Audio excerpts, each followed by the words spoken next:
తల్లిదండ్రుల ఎందు దయలేని పుత్రుడు పుట్టనేమి వాడు గిట్టనేమి, పుట్టలో చదువు పుట్టదా గిట్టదా విశ్వదా విరామావేమ అంటే తల్లిదండ్రుల మీద దయలేని వాడు చదువుతూ సమానం అని చెప్పేసి ఆ మహానుభావుడు ఆనాడే మనకు సమాజాన్ని పెట్టినాడు.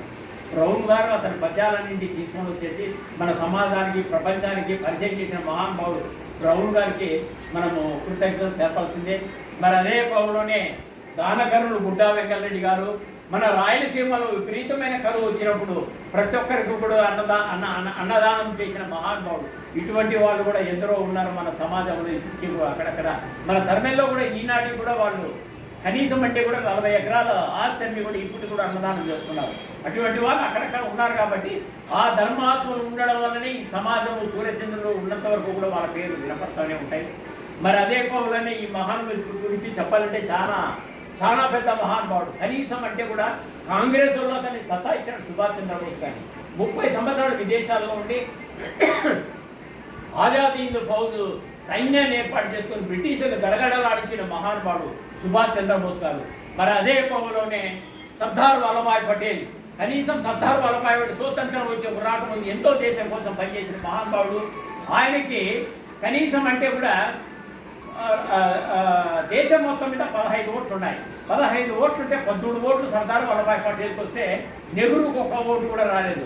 కానీ ఎవరిని ప్రదానం చేశారంటే నెహ్రూని చేసినాడు గాంధీ మహాత్ముడు, ఆయన మహానుభావుడు. మరి 13 ఓట్లు వచ్చిన ఆయన పక్కన పెట్టేసి ఆయన్ని పక్కన పెట్టేసి ఆయనకి వేరే ఏదో ఇంకో పదవి ఇచ్చి ప్రధాని కాకుండా చేశారు. మరి అదే కోవలోనే మన లాల్ బహదూర్ శాస్త్రి గారు, ఆయన చిన్నతనంలో చాలా పేదరికం, చదువుకోవాలంటే కూడా ఆయన దగ్గర డబ్బులు లేకపోతే పైసలు లేకపోయినా కూడా నది ఈదుకొని వచ్చి గుడ్డలు పైనుంచి పెట్టుకొని వచ్చి చదివి దేశ ప్రధాని అయిన తర్వాత ఈ కొంతమంది కాంగ్రెస్ వాదులు ఆయన అనవసరంగా తాస్కండ్ సందులో భరించడానికి కారణమైనారు. మరి ఆయన గురించి నిజంగా చెప్పాలంటే చాలా తక్కువ. అతను చనిపోయినాడు ప్రధానిగా ఉన్నప్పుడు ఆయన బ్యాలెన్స్ వచ్చేసి 6,000 రూపాయలు. అంటే చరిత్రలో ఇటువంటి వాళ్ళు ఉన్నారా లేరా అనేది అయితే వాస్తవంగా అనిపిస్తారు.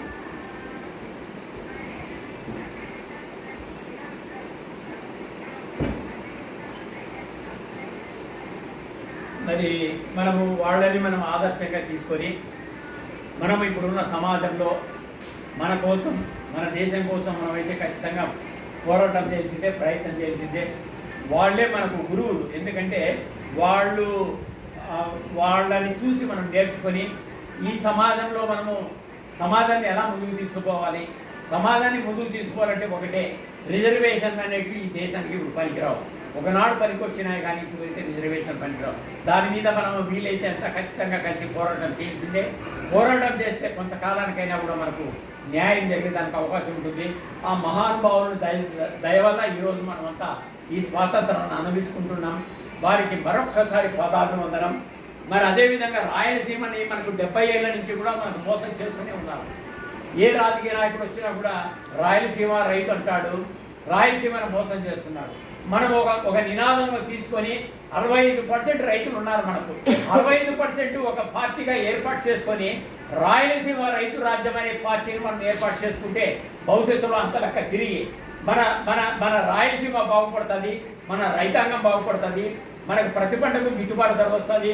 అదేవిధంగా నంద్యాల జిల్లాలో మన సిద్ధేశ్వరం దగ్గర అన్న దశరథరామరెడ్డి అన్న దాదాపుగా 12 సంవత్సరాల నుంచి సిద్ధేశ్వరం అక్కడ ఒక ప్రాజెక్ట్ కడితే మన పోతిరెడ్డిపాడు నుంచి మన అన్ని జిల్లాలు కూడా నీళ్ళు వస్తాయని చెప్తున్నారు.